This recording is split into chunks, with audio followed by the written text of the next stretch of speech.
Ahead of their meeting with third bottom Ipswich at Anfield. Simon Brotherton, watch this one.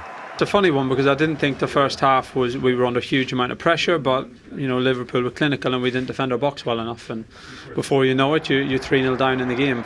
And I thought the second half we'd done everything what you could do really. We defended well and we end up getting a goal back and could have even had another one back at the end. So yeah, it's a tough 2-game block and it's come at a tricky stage of the season for us, but if we take the lessons in the right way we'll be stronger for it.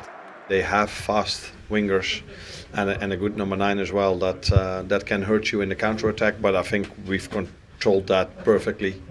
Yeah, the only thing where we're not happy about is conceding a set piece in the end. We also stay very focused and we know what we're playing for in the league as well and in the other competitions as well. So we are there every day on the training field to keep improving ourselves and hopefully we can keep winning. Did you dream it could have gone this well for you so far? I, as a manager, I don't think you dream that much. You don't think about when you start at a new club about the amount of points. You just think about, okay, how can I make sure these players play the style I would love them to play?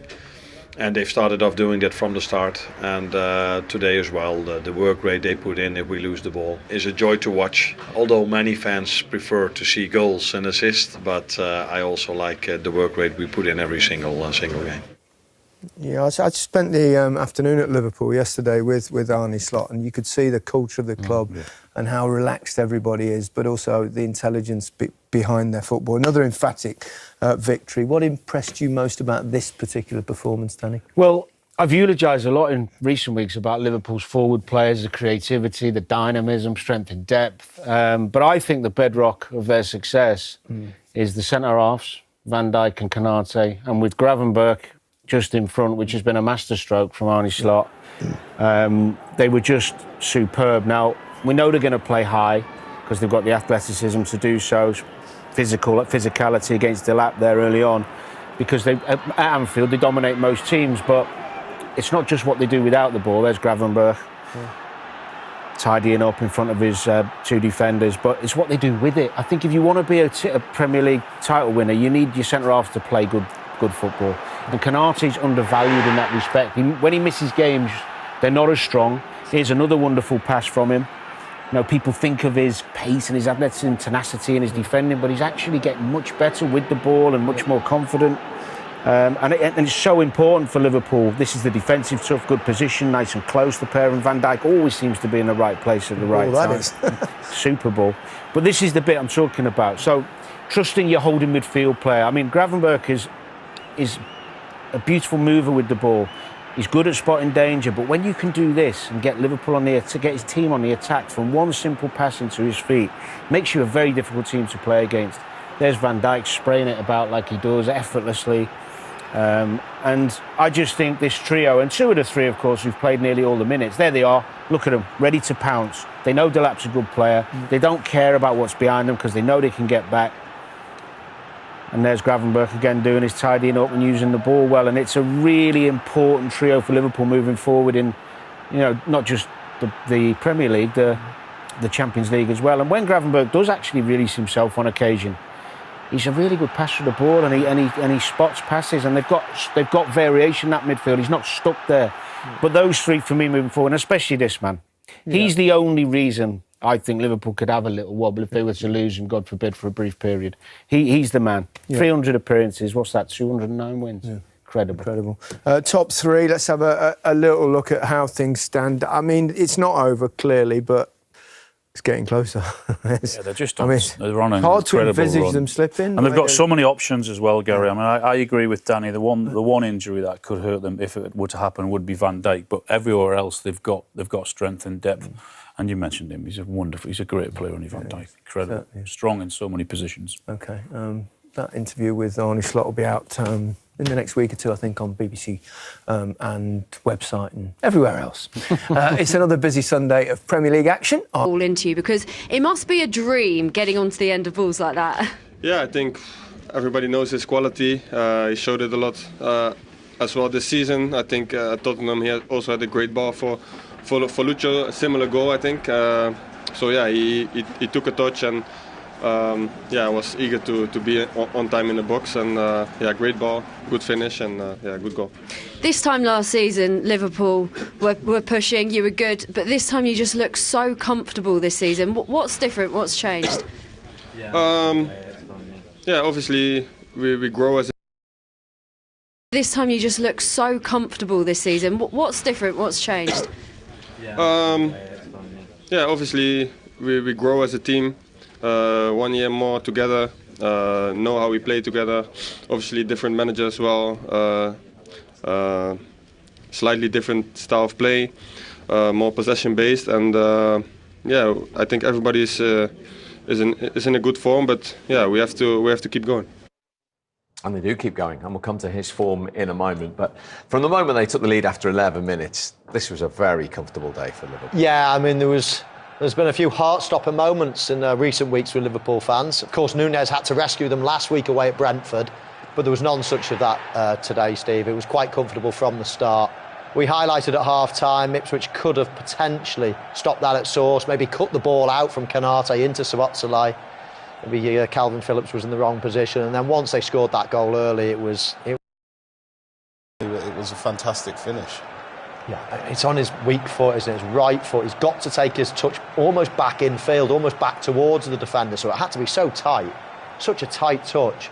Brings it back onto his good foot, onto his left foot. The only possible angle was to go high as it's bouncing like that. Not easy to control, but he made it look so easy. That was a really good finish. And we just heard from him, Claude. I mean, Cody Gakpo is in some form. 9 in 9 at Anfield. Another 2 goals for him today. It's unbelievable. We see the delivery, the first, and there's the second one. Liverpool play sure, like easy. They are strong. The way they play, they are together, pressing. You see, they know they will go forget this title. I'm sure they have confidence. You see the players smiling, play together. It's like teammates. Remember the way we play with Chelsea. We always be like this. The pressing, you see the pressing is like high all the time. They know leave the team adverse play football simple. Good. It's like attack defense. What about this delivery? It must be a dream for strikers, Mo. Like as soon as he gets it at his feet, you just know the ball's coming in. I mean, there's no one like him, is there? No one like, certainly in his position in the world. I mean, yeah, he's a special talent, all right. And Ipswich get their consolation goal for Greaves at the end. Nice header, set piece. Don't think Arne Slot will be too pleased. I mean, you get a little bit proud and protective of a goal, of a clean sheet. So a bit frustrating there, but in the main, it was a comfortable result for them. And as you say, it was that ball from Trent Alexander-Arnold at the end was just exquisite. So, last weekend we saw Liverpool win late on. Arsenal couldn't do their job. They've got over the line today. This one again today to see the Reds keep winning, but these are tough games. We've been there in the past when we've been frustrated and we've ended up losing 1-0 or 0-0. It can be tough games. It's the outset of what the other team does and how they go about it. And unfortunately for us, they didn't really want to know. You know, they didn't take us on. Sat back, basically 2 groups of 5, you know, sat deep. We've been there before, we've seen it many, many times, and thankfully got the first goal after 10 minutes, you know, which settled us down. But he didn't even come out to make a game of it, you know, they just like damage limitations, 2-0, just the same 3-0. So it became mundane to watch. We just kept on going sideways to sides, going back, going forward, coming back, going trying to find the precise ball to get an opportunity. And it only happened on a few occasions. But look, it's all about the scoreline and the 3 points. We did it. It's another game away that we can forget about. We've got the points in the bag, and it's another game nearer to the end of the season where we hopefully will be at the top of the league. And Cody Gakpo now taking his tally to 14 goals. You know, he's now scored in 6 consecutive Premier League starts at Anfield. He's having a great season, Cody. He's followed on from having a superb Euros. He's got a head coach in Slot who believes in him, who wants him to play on that left side. He doesn't see him as a centre forward. He sees him on the left of that attack. And you know, you called it commentary. He had a sluggish opening. Yeah. Yet he's ended up with 2 goals and an assist. The first 30 minutes, he just didn't see himself. Then he come alive. You know, and he made one, scored one, then scored another. You know, so it's mad. You know, half an hour he wasn't great, but then the next 45 minutes he was probably the best player on the pitch for us, because there's 2 goals and an assist. You know, makes that. So yeah, no, he's. I think when you look at it, when the manager took over, we had Diaz, you know, on the left-hand side, and I think what he's actually seen is that you're going to get more goals from Gakpo than Diaz from the left-hand side, and he's right. So that's why he stuck with him there, because when you need to go on and win titles, you've got to have the 3. Mo Salah's going to get a load of goals. Gakpo's going to do a really good load of damage with goals from the left hand. So you need your centre forwards then to come in with 20, and that gets you where you want to be. Absolutely. So, Aldo, I was going to say, talk to me about this Dominic Szoboszlai role, because it was excellent, wasn't he? When he got the opening goal, which was important for us, but the role he's playing when he's just off for the Reds, Stevie Warnock there just walking past, another good win for the Reds, of course, here today. But for me, the way that role that Szoboszlai is playing reminds me a little bit of you in your day. He reminds me a bit like he's playing in the sort of Peter Beardsley role, isn't he, in a 4-2-3-1, playing very deep and then making these runs. Well, look, not Peter. Peter was a little bit more advanced. Yeah. But yeah, I see where you're coming from. He's just deeper. But he's been given a licence now to get in the box more. And the manager said to him, out of our 3 midfield players, I want you to be the top scorer. So you need to score X amount of goals, you know, 1 goal every 3 or 4 games. So you've got licence, and Gravenberch will look after the back four, and then Alisson will be like. So he's been doing it, and he's been doing it well. And the pass from Ibu Konate to give him the goal was massive, wasn't it? As well, but they didn't make it easy for us, did they? I mean, at one point, we're saying to you, it was a hard game to commentate on, actually, wasn't it? Because it was a training exercise, and we're just rolling it one side to each other, giving it to everybody. Konate and Van Dijk basically played the majority of this game as 2. Passing it, and that's the way it was. I was going to get my Scrabble board out, Stephen, watching the game, and I thought I was going to have a game of Scrabble, because it's very difficult. They didn't want to make a game of it, unfortunately. You know, they're just looking at goal difference, aren't they? They've got away with a 4-1 scoreline when they don't deserve the goal. They don't deserve it. I don't care what you say. And I saw Virgil when he went off to skipper, and he looked fuming, and he would have been, because he doesn't want to concede a goal. But I think that's because we made a load of changes, and we just let our foot off the gas in the end. Said, we're not going to break these down anymore. I felt sorry more for the goalkeeper, because he pulled off a really good save there, and it could come down our right hand side. The 2 opportunities that they had, not Trent's fault by any means, but they wangled away to put a good ball in the box. Free header, goalie pulled off a great save. Corners.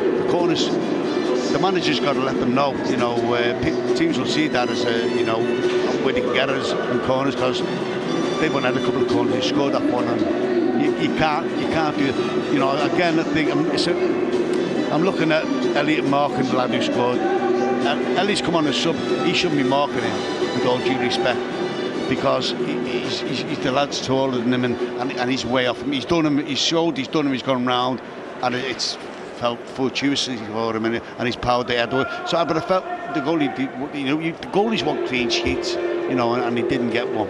And still, as we say, a long way to go, but you know, I know Arsenal are pushing, and they had a big width, and even though with 10 men, Wolves also ended up with 10 men there in that game, and Arsenal won again, so the gap is still 6. But we have the game in hand, and you know, even though Arsenal are happy days. So, and they've got to come here, you know, a few games before the last game before the season. We look forward to it. Enjoyed that with you as always, Les. It's a tough game, mad game on it in the end, but we got the win. We'll be back with Becky and the boys after this short break. Good day for Liverpool. We keep on winning, folks. Liverpool 4, Ipswich Town 1. Oh, welcome back, where it's been an almost flawless afternoon here at Anfield for Liverpool. Dominic Szoboszlai's early goal setting the tone against Ipswich before Mo Salah made it 2, and then Cody Gakpo's double either side of half-time, securing the points for the Reds. Jacob Greaves with a consolation in the closing stages for Ipswich. 3 more precious points then to tighten that grip on top spot in the table on a big afternoon of Premier League action. Let's bring you up to date now with the rest of today's results in the top flights. To be patient today, 11 minutes was enough for Liverpool before Dominic Szoboszlai stepped up. That was all we had to wait. Do you know what? It's one of the easier afternoons that we've had. I thought it was a totally dominant display. The only thing that will really rankle is losing the goal, because it was. Did they deserve it? No, not really. They came, and even I think the third goal actually spoilt the game. Because it was literally then, after half-time, they were never really going to have a go. Cause if they could have really got heavily beaten. So I've seen a team which gone 3-0, right, that's it. Damage limitation, they just sat back 25 yards from their own goal, and that was it. So it spoilt it. But I thought, for the majority of it, the vast majority of it, I thought the concentration, the passing, the trying to probe was top class. Yeah, we say there are no easy games in the Premier League, but Liverpool made that look easy this afternoon. There was a golfing class, really, Martin, wasn't there? Yeah, it was certainly. I think it was interesting for us all to see how they were going to set up Ipswich today, whether they would initiate the back 5. They came out as a back 4, to be fair to them, and had a real good go the first 11 minutes and then conceded. But I think,